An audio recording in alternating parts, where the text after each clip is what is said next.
us find the solution, because a successful Saratoga Springs means a successful Saratoga County. Would you be open to some changes in the RFP? We've issued it. Right. But, I mean, aren't there provisions by which you could extend them? I would love to have that conversation with you offline. We can issue an amendment.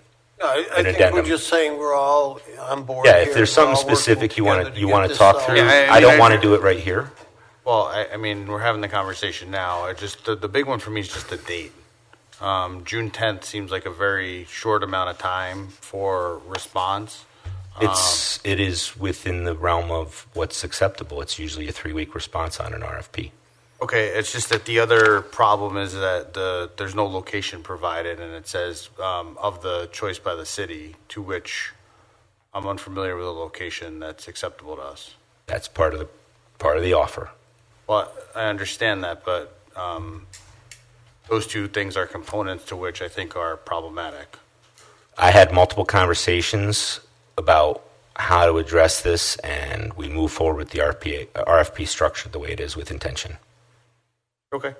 My interest is that we start getting an idea what this is going to cost so that we can start the budget. Well, yeah, and I think, again, we need to see who the respondents are. But one thing is very clear is that the time of the shelter existing in the Adelphi Street property is drawing to a close.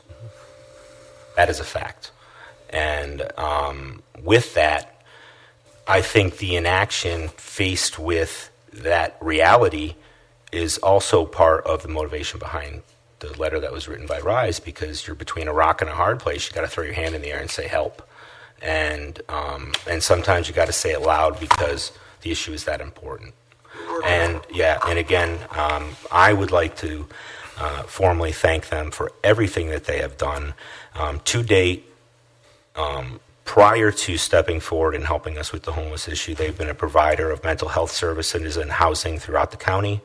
They continue to do an incredible job at that, and they will continue to be part of our continuum of care, regardless of the outcome of this RFP. No question. They're incredibly important to our community, and I appreciate everything they do. Mr. Mayor, I know this is a very important topic for our community. I know it's late.